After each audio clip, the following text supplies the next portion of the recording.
I too love Family Sunday. And just to echo what Roger was saying a minute ago, I've been teaching middle school and high school students for more years than I'd care to admit. So I'm actually a little more comfortable when there's a little bit of talking and like looking at your phones and that sort of thing. And it's completely okay. And even my son just a minute ago, he took the money.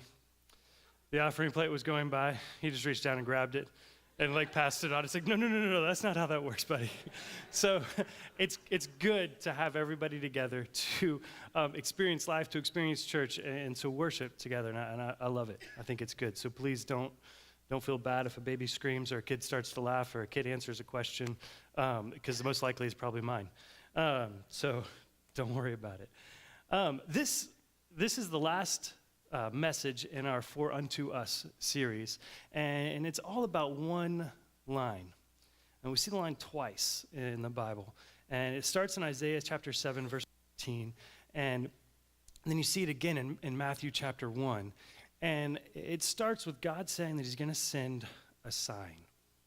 He's going to send a sign. And we as a culture are kind of obsessed with signs and symbols and logos and all these things. They have all these different meanings to us. I mean, this season is the perfect example of it, because if you look up on our stage, it is filled, very delightfully so, with all sorts of symbols. We have candles that symbolize, the light that Jesus is. We have a tree, and often people say the tree symbolizes the tree that then was used for Jesus on the cross. And we have all these different things in the Christmas season that symbolize different things.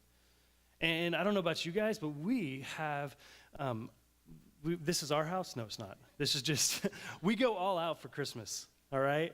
If you've ever driven down Wilson Road in the last month, right, there are lots of lights out. We put lights out on our house. We love it. But there's also, I don't know if you guys do this too, but you have ornaments that you put on the tree. And sometimes those ornaments bring back memories. I know when Katie and I break out our big box of ornaments and start going through it, it's often us sitting on the floor with our kids and we start having conversations. They remember getting an ornament from Grammy. We remember ornaments and we can tell them a story about when it was and that year, and then maybe that leads to another story. And we have all these different things that symbolize and that mark different aspects of life. And sometimes they're funny. Sometimes they have deep, impactful meanings. To give some examples of this and how logos kind of stir in us a response, I have a couple examples, all right? So this first one, for guys, often makes us go, oh, right? And for girls, often it makes you go, ooh, hey, right? I know that's the example in mine and Katie's. Katie has to avoid Target, and I avoid it with everything I have, for good reasons on both ends. And maybe if you see this one's a series of logos, but if you see this one, it may cause you to think that you need to check your phone right now for something. Or it may cause you to want to take your kid's phone and throw it out the window. One of the two, right? Here's another one. Actually, this one has a story behind it, all right? So street signs. Street signs are important. Sometimes we miss them. Right? So a speed limit sign, sometimes we miss those. This one was one that I saw. I didn't miss it, but I didn't quite understand it. I know it seems kind of obvious, right? Road ends in water, duh. So the story is, my dad and I were going to meet up to go backpacking at Big South Fork, which is a big national wildlife refuge in between Kentucky and Tennessee, and we were going to meet there and go on a backpacking trip. And I drove up. It was at night when we were going to meet. I drove up, and it's this dirt road winding down through the mountains, and all of a sudden it turns pavement for a second. You're like, oh, something's coming up. And you see this sign, road ends in water. And you're cruising along at like 45 because it's a back road, right? And you have that moment of road ends in water. And you don't you realize what it means. The road ends at water, right? But it doesn't say how long. It's not like road ends in water like 2 miles down the road. It doesn't say road ends in water at the sign. And what it was road ends in water at the sign. And so I'm driving along, and it's like road ends in water, and I see it coming, and I'm like, what is that? All of a sudden you look forward, and your headlights are shining back at you. and you just slam on the water, and I confess I slid and bumped into the water. Thankfully, I didn't go in, right? So I back out, go to the parking lot that I missed, and it was a boat ramp, it turns out. That why they designed it that way, I don't know, because it makes a lot more sense for like to turn and then have a boat ramp, but it was just rode into boat ramp. And I go and I park, and I get out, and I'm waiting for my dad, and I knew I was about an hour ahead of my dad, and so I'm sitting there, and I hear a car coming, and I have that moment of, I feel like I should run out there and warn him, right? And then like that moment passes, and all of a sudden I hear the same thing, splash. And Dad has to back out and come right back to me. But we have these signs, these different things we encounter. Sometimes they're symbols that remind us of Christmas or of different things. Sometimes there's signs that are right in front of us that the answer to it is obvious, but we don't quite understand it. We don't quite grasp it. So this next one, for some of you if you're a kid, it may make you want to like go play and fight, right? So this logo right here, right? Makes you want to go play and have some fun. For some of you, it may cause you to remember a show from the 60s, right? Different things have different meaning to different people.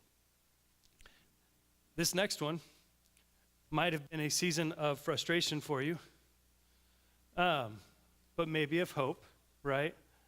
This one, for me, is like just one of despair. Because, we're Tennesseans as a family, and they had a horrible season. Signs pull us in. All these symbols, these ideas, these logos, they pull us in. They have memories attached. Sometimes they're funny, and they bring back a story that makes you laugh. Sometimes they bring back memories that hurt. This tattoo, this next one, is one of those. I don't know if you guys have seen this tattoo before, the semicolon. It's this idea of a second day. And so it's those that, sometimes those that have struggled with the dark night of suicidal desperation will get this tattoo to remind them that there's a second day, that there is another day. And it's a symbol and it's a sign just the same as any of the other ones we've talked about and laughed about so far today. But this one hits a little deeper. This one hits a little harder because this might be something that has been a struggle. This might be something that you have been impacted with in your life. Another one is a flag. There's a flag that sits in my office. It's folded up. And that flag was flown in Afghanistan back in 2005. 2005. I had to remember the year. And it was flown in Afghanistan by some soldiers, and as I understand the process, a soldier that's on that duty for that day can fly that flag in honor of somebody. So if you go into my office, you see a flag, and it's just a flag folded up in the corner, right? It's obviously our nation's flag, so it has some symbolism there, but it doesn't necessarily stand out. But that flag, to me, means a little more. And it means a little more to those that flew it, because those that flew it in honor of somebody that had been injured in a terrorist attack, right? And so these guys that flew it in honor of that person. And what's significant about that is that the guys that flew it were saying, hey, this is why we're doing this. This is why we spend our holidays away from family. This is why we are fighting. It's fighting because we want to stop these things from happening. So you walk in and you see just a flag, but there's so much more meaning behind that. And God knew that we needed a sign. He knew that we needed a sign. And so in Isaiah chapter 7, verse 14, we see this verse. It says, therefore, the Lord himself will give you a sign. The virgin will conceive and give birth to a son, and you will call him Emmanuel. So the virgin will conceive and give birth. We've talked about that a lot this holiday. But then there's this second part that we're going to really hit on today. And it's that we will call him Emmanuel. I'll be honest, I'm avoiding the verse part of the verse because it's a family Sunday and it'd be awkward. So we're just hitting the second part. Emmanuel. And what that means, what the word Emmanuel means is God with us. He's saying that the sign will be that God is with us. He'd been planning this from the beginning. Since creation, he had been planning for God to be with us. It wasn't just something that happened by chance. God planned it. Because in the beginning, God had created us to always be with him. But because of our sin, but because of the fall of man back in Genesis, there's a separation. And God from the beginning planned to fix that separation, to be back with us. He gave us a sign because we often overlook signs. Sorry, I said that wrong, way wrong. He gave us a sign because we often overlook our need for it. We overlook our need for God being with us. How many of you guys in this season, we talked about this and joked about this a little bit on Christmas Eve, but we race through life. We fly through life, and this season that is supposed to be about peace and about joy feels nothing like peace. Katie and I were talking about that coming up to Christmas Eve. It was just like one of those I'm done. I'll be honest, we were up well past midnight, finishing up, wrapping, and getting things ready on Christmas Eve for Christmas morning. And come Christmas morning, we didn't want to wake up because it was like, I'm just tired. I just want to rest. Often during this season that's supposed to reflect God coming to be with us, we get so busy, we get so wrapped up in what's going on, we're racing through life that we miss so much. And so God gave us a sign so that we can slow down, so that we cannot miss these things. Here's another example, another sign that we often miss. I wear this ring, right? Many of you have one as well. I saw one today that was pretty sweet. It had a UTT on it. But we wear these rings that symbolize our marriage, right? And we wear them, and often we don't even acknowledge they're there. I'll be honest, there's times when I forget it's there until it starts to fall off because my hands have gotten cold. And then it's like, oh yeah, I got a ring on. Or if all of a sudden your ring's not there and you feel naked, and it's like, where's my ring? I can't find it. And you freak out because you think you lost your ring. But these rings symbolize so much. So this ring, my ring to you may not mean that much, but your ring to you, my ring to me, means so much. Because in this ring is symbolized my marriage. And my marriage is full of love. It's full of hurt at times. It's full of hope. There's so many stories that go with that, so many memories that happen with that. But often we overlook it. It's not that we overlook our marriage necessarily, but we overlook what's around us. And I think that happens with this idea of Emmanuel, this idea of God with us. Because we can see the signs, just like that road in water sign. We can see it, but we often don't really grasp it. Or we maybe just don't pay attention enough to it and realize what it's saying.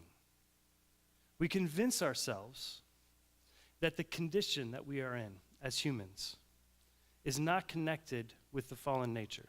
All right? Follow me with that for a second. We convince ourselves that our condition, the bitterness, the jealousy, the greed, the anger, the lust, the abandonment that we feel, the addictions that we have and we see in others, the abuse that we maybe have felt or that we see happen, the wars that rage on around us, the shattered relationships in our life, the broken families. We see the signs of our human condition, this brokenness, the messed upness that we all are. We are all broken people, and we see that. But what happens is we take that brokenness and we separate it from our fallen nature. We separate it by saying that it's just incidental, that happened because of this. Well, I was struggling with this because of that. We blame the situation. We blame our life circumstances. We blame different things other than saying, no, it's because we are broken. We are by nature broken, and we can't do anything about it. Because if it deals with circumstances, if it deals with situations, if it deals with those types of things, then we can fix it. Then we can do something to make it better. But what God is saying with this sign, by coming to be with us, is that we can't fix it. We can't repair it. There is nothing we can do.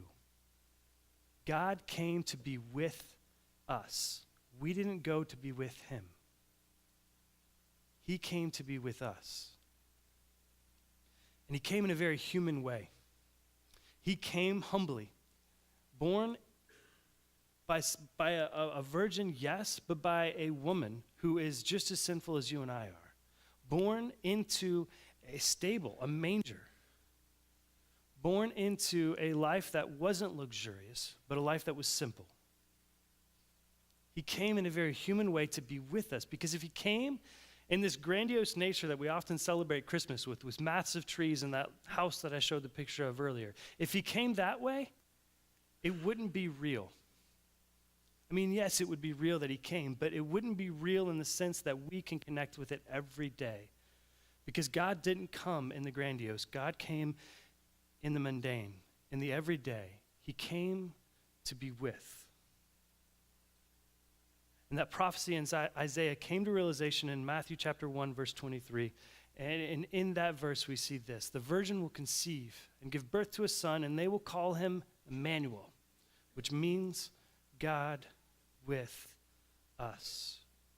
And what followed this verse was Jesus walking in humility, walking in purity, not on his own, not so he could be like around us and near us, but so that he could be with us. He walked in the darkness of this world. He walked in the brokenness, so much so that the religious people of the time ridiculed him and thought he was a liar because he hung out with people that sinned. He hung out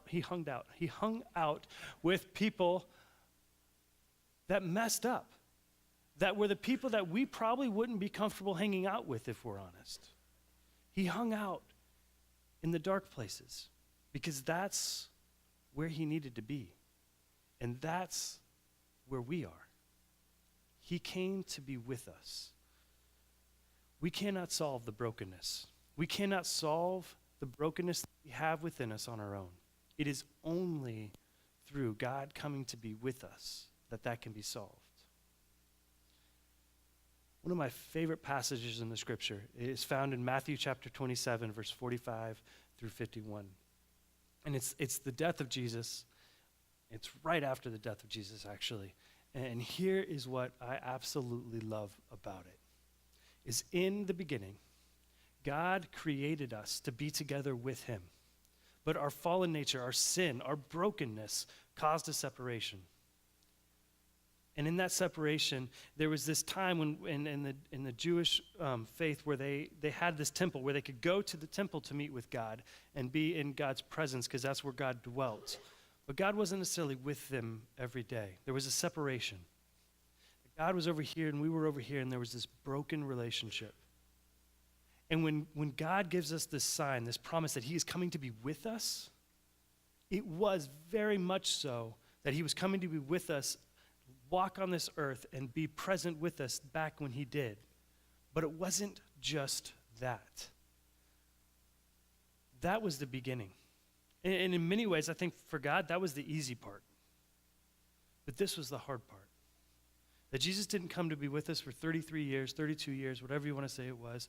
He came to be with us forever. He came to break down that barrier. In the temple where God dwelt and where people could come to be near God, there was this massive curtain that separated the two. And when Jesus died, the moment Jesus died, this happened. It says, and when Jesus had cried out again in a loud voice, he gave up his spirit. And at that moment, the curtain of the temple was torn in two from the top to the bottom, and the earth split and the rocks shook. The curtain was torn. The veil was torn. There is no longer a separation between God and us because of what Jesus did. It started with Jesus being born and coming to be with us at the beginning of what we celebrate this season, but it doesn't end there. It ended with him dying on a cross and the veil being torn so that God could be with us then, but he could be with us forever. And that we can come to him right now and be in a relationship with him. Not because of anything we've done or anything we do, because we can never work hard enough, do enough, make enough right choices, do anything enough to make up for what we have done. It is only through what he has done that we can be in a relationship with him. We can be with God. It's not that God came to be with us just then, but God came to be with us for all of eternity. And we can have that relationship right now. The great theologian John Wesley, when he was about to pass away, said this. He said, and best of all, these were the last words on his lips, and best of all is God with us. And best of all, it's God with us. I hope that we can live with that on our lips and on our hearts. That we won't walk through this life trying to figure out what we can do to make it better, but that we can just be with God because he came to be with us. He broke down those barriers, and he made a way for us to be in a relationship with him. I'm going to pray, and then we're going to have a time of invitation after that. If you want to make that decision, if you want to be in a relationship with him, then I want to encourage you to talk to somebody, to make that decision, to come forward, and we can have a conversation about it today. All right, pray with me. Lord, I thank you for your son. Lord, I thank you for sending him. Lord, for letting him be with us. Lord, that we can just dwell in that we won't try to work, so that we won't try to fight to be with you, Lord, but that we will just dwell in the peace and the hope and the joy of being with you. And it's in your son's name we pray. Amen. You stand with us.